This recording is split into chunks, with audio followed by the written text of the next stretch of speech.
تو ناظرین، عائشہ گلالئی نے سوال اٹھایا کہ یہ عمران خان کو دھرنا ختم کرانے کے لیے سہولت کاری کا یہ کام کس نے انجام دیا تھا؟ ہمیں بھی پتہ ہے، سب کو پتہ ہے، عائشہ گلالئی کو بھی پتہ ہے، پوری پاکستان کو پتہ ہے کہ یہ کون تھا، لیکن نام لینے کی جرت نہیں کی جا سکی۔ آج تک کسی نے اس بارے میں بیان نہیں دیا،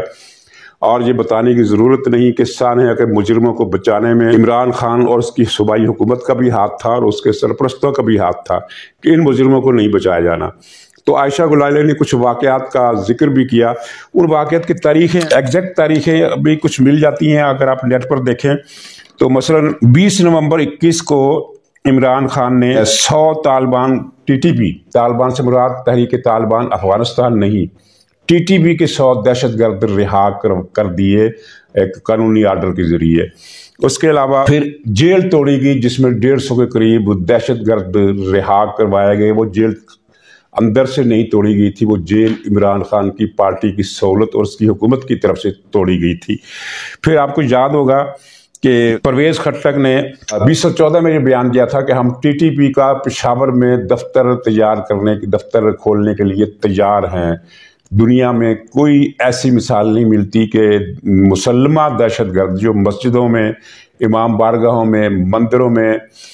چوکوں میں، اسکولوں میں بم دھماکے کراتے رہے ہوں، ان کو آپ شہر میں صوبائی دارالحکومت میں دفتر کھول کر دیں۔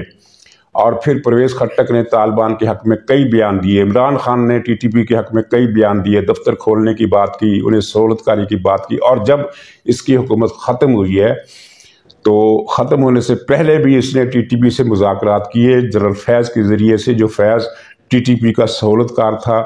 اور TTP کو ہر طرح کی مدد دیا کرتا تھا۔ اب یہ پاکستانی ریاست کی بے بسی ہے کہ دہشت گردی کا ایک ذمہ دار، بہت بڑا ذمہ دار ان کے سامنے بیٹھا ہے اپنے گھر میں، اور ریاست میں اتنی ہمت نہیں کہ اسے پکڑنا تو دور کی بات، اس پر مقدمہ بھی چل سکے۔ ویسے مطالبہ تو یہ ہے کہ لوگوں کا کہ ایسے آدمی کا کورٹ مارشل کیا جانا چاہیے جس نے آخر وقت تک TTP کو مضبوط کیا عمران خان کے ساتھ مل کر۔ اور عمران خان اکیلا نہیں ہے، PTI کی پختونخوا کی پوری قیادت دہشت گرد ہے۔ اور یہ ایک نیا انکشاف یہ ہوا ہے کہ یہ جو پچھلے دنوں ایک لہر چلی تھی کہ PTI کے عہدے داروں کو اور حکومت کے وزیروں کو، جب یہ ان کی حکومت تھی پختونخوا میں، بھتے کے خطوط آ رہے اور وہ بھتہ ان کو ادا کرنا پڑ رہا ہے۔ تو ناظرین، پتہ یہ چلا ہے کہ وہ بھتہ نہیں تھا، یہ TTP کو عمران خان کی طرف سے فنڈنگ تھی، جس کا ایک یہ طریقہ نکالا گیا۔ مطلب کہ اگر وہ فنڈ دیتا، بھئی 50 کروڑ لے لو، 20 کروڑ لے لو، تو وہ ظاہر ایک سکرین پر آ جانی تھی بات کہ یہ دہشت گردوں کھلے عام مدد دے رہا ہے۔ چنانچہ بھتے کا رستہ اختیار کیا گیا، اور یہ دراصل بھتہ نہیں تھا، یہ فنڈنگ تھی، اور یہ فنڈنگ تھی جو حکومت کے خزانے سے بھی ادا کی گئی، جو مالدار لوگوں سے بھی لے کر کی گئی، اور اس طرح لوگوں کو الو بنایا گیا کہ TTP والے ان سے بھتہ مانگ رہے ہیں، حتیٰ کہ گورنر پختونخوا اور وزیر اعلیٰ پختونخوا سے بھی بھتہ لیا جا رہا ہے۔ یہ بھتہ نہیں تھا، یہ چندہ تھا، اسی قسم کا چندہ جس طرح کا عمران خان اپنے مالیاتی جرائم کے اڈے شوکت خانم ہسپتال کے لیے لیا کرتا تھا۔ تو ناظرین، یہ ساری تفصیل ہے اور یہ کسی کو بتانے کی ضرورت نہیں، سب کو پتہ ہے کہ پاکستان میں دہشت گردی کا بابا مشرف تھا، پرویز مشرف،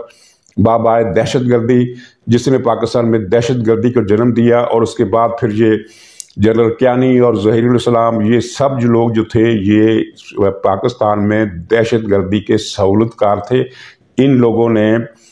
دہشت گردی کو اپنا بزنس بنایا ہوا تھا۔ تو اب دیکھیے، کبھی نہ کبھی مکافات عمل کا ڈنڈا حرکت میں آئے گا۔ عدالتوں سے تو انہیں سزا نہیں مل سکتی، ریاست انہیں نہیں پکڑ سکتی اور پکڑے گی بھی نہیں، لیکن مکافات عمل کا ڈنڈا اپنے طور پر کام کرتا ہے، جس طرح بابائے دہشت گردی اور پاکستان کے غدار اعظم پرویز مشرف پر مکافات عمل کا ڈنڈا اس طرح چل رہا ہے کہ وہ دبئی میں ایک اذیت ناک بیماری میں مبتلا ہے اور اس کا علاج دستیاب نہیں ہو رہا۔ تو ناظرین، یہ بہت ہی تشویشناک صورتحال ہے کہ بم دھماکوں کی لہر شروع ہو گئی ہے۔ TTP نے وارننگ دی تھی، پختونخوا کی حکومت نے انہیں اڈے فراہم کیے، سہولتیں فراہم کی۔ اب اگر ریاست ان TTP کے خلاف لڑتی ہے تو اسے پہلے سے زیادہ مشکلات کا سامنا کرنا پڑے گا، لیکن یہ لڑائی تو لڑنا پڑے گی، کیونکہ یہ صرف دہشت گردی کر کے ریاست اور حکومت کو مفلوج کرنے کی سازش نہیں ہے، یہ ریاست پاکستان کو ختم کرنے کی سازش ہے۔ اور اس کا تعلق اس چیز سے ہے کہ پختونخوا پورے صوبے کو دریائے سندھ کے مغرب میں جتنا بھی علاقہ ہے یہ افغانستان کے ساتھ شامل کیا جائے، پاکستان سے یہ اس کو نکال دیا جائے، پاکستان سے اس کو کاٹ دیا جائے۔ پاکستان کی ری میپنگ کی جو ایک سازش ہے یہودیوں اور بی جے پی کے ذہن میں، عمران خان اس کا سہولت کار ہے، اور عمران خان کے ذمے یہ کام لگایا گیا ہے کہ تم نے پاکستان کی فوج بھی برباد کرنی ہے، پاکستان کی فوج کو ختم کرنا۔ پرسوں جو قرارداد پیش ہوئی وہ اس کے آئندہ کی عزائم کا اشارہ ہے کہ فوج کے اندر اور ایجنسیوں کے اندر کالی بھیڑوں کا صفایا کیا جائے۔ ابھی تو اس نے کالی بھیڑوں کا لفظ استعمال کیا ہے، کل یہ کالی بھیڑوں کی لسٹ بھی جاری کرے گا، اور اس لسٹ میں آرمی چیف کا نام بھی اس نے شامل کرنا ہے۔ تو اس کو مزید اب برداشت نہیں کیا جا سکتا۔ میرا خیال ہے ہم سے زیادہ فوج کو احساس ہے، لیکن اس کی اپنی اسٹریٹجی ہوتی ہے کہ کب کس پر وار کرنا ہے، اور کیا مسلطیں، کیا رکاوٹیں، کئی چیزیں ایسی ہوتی ہیں جو کانفیڈینشیل ہوتی ہیں، ہمیں نہیں پتہ چلتی کہ دنیا میں اس کے ساتھ کیا ہو جائے گا۔ تو ناظرین، پیجا ڈکیت شامت اعمال کی گرفت میں ہے۔ وہ جو رشوت کا جو کیس محمد خان بھٹی پر چل رہا ہے، اور محمد خان بھٹی جس میں فرار ہو گیا ہے، اس کے جو نامزد ملزم ہے ایکسین رانا اقبال، اس نے اپنا اقبالی بیان دے دیا ہے، اور اس میں اس نے تفصیل بتائی ہے کہ کس طرح یہ رشوت لیا کرتا تھا محمد خان بھٹی، اور اس نے کہا کہ یہ زبردستی رشوت وصول کیا جاتا تھا، کوئی سودا نہیں چھوڑتا تھا، 10 لاکھ کی رشوت ہو تو وہ بھی لیتا تھا، 25 کروڑ کی رشوت ہو تو وہ بھی لیتا تھا۔ تو اس نے کہا کہ یہ جو محمد خان بھٹی ہے یہ پرویز الہی اور مونس الہی کا فرنٹ مین ہے، اور ان کے لیے پیسے پکڑتا تھا۔ تو اس نے یہ بتایا کہ یہ جو 50 کروڑ کی رشوت والا معاملہ ہے، اس کی ادائیگی اور اس کی تفصیلات طے کرنے کے وقت مونس الہی بنفس نفیس بلکہ بنفس خبیث موجود تھا، اور اس کی موجودگی میں یہ سارا سابہ ہوا۔ تو 25 ارب روپے کی جو حالیہ کرپشن کی ہے، 20 ارب روپے لے کر یہ بھاگا ہے، 25 ارب روپے لے کر یہ مونس الہی اسپین بھاگا ہے، نقد رقم ساتھ لے گیا۔ سوچنے کی بات ہے کہ حکومت پاکستان کو منصوبے کا پہلے کیوں نہیں پتہ چل سکا۔ یہ نقد رقم اپنے جہاز میں لے کر گیا ہے ڈالروں کی شکل میں، اور ڈالروں کا جو بحران آیا اس کی ایک وجہ یہ بھی ہے، ساری وجہ یہ نہیں ہے اس طرح کی چیزیں۔ ایک بڑی وجہ تو وہی ہے جو آئی ایم ایف سے ایک معاہدہ ہوا ہے، اس میں چیزیں شامل ہیں کہ ڈالر کو کھلا چھوڑا جائے گا اور اس کی قیمت 300 روپے تک لے جائی جائے گی، لیکن جو ایک دم سے بحران آیا اس میں یہ بھی شامل ہے کہ یہ لوگ مونس الہی، پرویز الہی، عمران خان کی پارٹی کے اور بہت سارے لوگ، کراچی کے کئی کاروباری جن کو پی ٹی آئی کی سرپرستی حاصل ہے، پاکستان سے ڈالر نکال کر یورپ بھجوا رہے ہیں، امریکہ بھجوا رہے ہیں، اور افغانستان بھجوا رہے ہیں بارڈر پار۔ تو اس کی وجہ سے تو اب یہ جو مونس الہی جو ہے یہ کڑکی میں آ گیا ہے، یعنی یہ اب اسپین سے واپس آئے نہ آئے اس کا کھاتا سیاست سے صاف ہو چکا ہے۔ یہ اب کبھی سیاست میں نہیں آ سکے گا، پاکستان آئے گا تو پکڑا جائے گا، کیونکہ عدلیہ میں اس کے سہولت کار جو ہے وہ اب آہستہ آہستہ وقت کے ساتھ ساتھ غائب ہوتے جائیں گے، اور ایک دو بڑی ڈیولپمنٹس ان دنوں میں بھی ہونے والی ہیں۔ آپ نے وہ عطا اللہ تارڑ صاحب کی طرف سے ایک فارورڈ کی جانے والی ویڈیو دیکھ لی ہوگی کہ جس طرح ان کا ایک سہولت کار جج کس طرح پی ٹی آئی والوں اور کاف لیگ والوں کے دعوتوں میں شریک ہوتا ہے، ان کا استقبال کرتا ہے، ان سے ملتا ہے جفیاں ڈال کر، تو پھر سہولت ان کو ضمانتیں نہیں ملیں گی تو کیا ہوگا۔ تو بہرحال اس طرح کے جج بھی اپنے کیفر کردار کو ایک نہ ایک دن پہنچیں گے۔ فی الحال ہمیں تھوڑا انتظار کرنا پڑے گا، عدلیہ کی صفائی قدرتی طریقے سے ہونے والی ہے۔ تو ناظرین، یہ جو عمران خان نے زرداری پر الزام لگایا تھا، اس کا جو معاملہ ہے وہ بھی تھوڑا سا نا مشکوک سا ہوتا جا رہا ہے۔ ایک تھیوری یہ ہے، اور تھیوری میں وزن ہے، کیونکہ T T P Imran Khan کی حمایت میں نکل آئی ہے، اس میں کوئی شبہ نہیں ہے۔ T T P Imran Khan کی حمایت کے لیے، عمران خان کا انتقام لینے کے لیے میدان عمل میں ہے۔ تو یہ ایک فوجی اسٹریٹجی جو ہوتی ہے یا جنگی اسٹریٹجی ہوتی ہے، اس میں ایک چیز یہ بھی ہوتی ہے کہ توجہ ہٹاؤ، ایک طرف سے توجہ ہٹا کر دوسری طرف سے وار کرو۔ تو اس نے آصف علی زرداری پر الزام لگایا کہ وہ میرے قتل کی سازش میں ملوث ہے، جس پر آصف زرداری نے اسے 10 ارب روپے کا ہرجانے کا نوٹس بھیج دیا ہے، یا معافی مانگنے کی آپشن ہے، یا یہ 10 ارب کا ہرجانہ کیس لڑنے کی آپشن ہے۔ تو ظاہر ہے اب عمران خان کے لیے وہ ماضی کی سہولت نہیں ہے کہ جس پر چاہے الزام لگا دے اور اس پر کیس نہ چلے، کیس تو اس پر چلے گا، لیکن وہ توجہ ہٹاؤ کا چکر یہ ہے کہ اطلاعات ہیں کہ عمران خان نے آصف زرداری کو قتل کرانے کا فیصلہ کر لیا ہے، جس طرح سے ماضی میں بہت سارے اہم لوگ قتل کیے، جس میں وہ جسٹس سیٹھ بھی شامل تھے، جسٹس وقار سیٹھ، اور بھی کئی لوگ شامل تھے، قندیل بلوچ شامل تھی جس کو مفتی عبدالکبیر جیسے لفنگے کی مدد سے قتل کیا گیا، اور بھی کئی قتل اس کے پیٹے میں ہیں، اور ارشد شریف کا قتل بھی ہے۔ تو یہ آصف زرداری کو قتل کرنے کے لیے اس نے ایک پلان بنایا، اور اس پلان کا دیباچہ یہ زرداری پر الزام تھا۔ مقصد یہ ہے کہ یہ کل کو کہہ سکے گا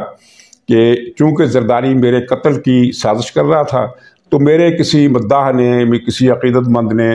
غصے میں آ کر انفرادی طور پر آصف زرداری پر حملہ کر دیا۔ تو ظاہر ہے آصف زرداری اور بلاول کو اپنی حفاظت کے لیے پہلے سے زیادہ انتظام کرنے ہوں گے، کیونکہ ان کی جان خطرے میں ہے۔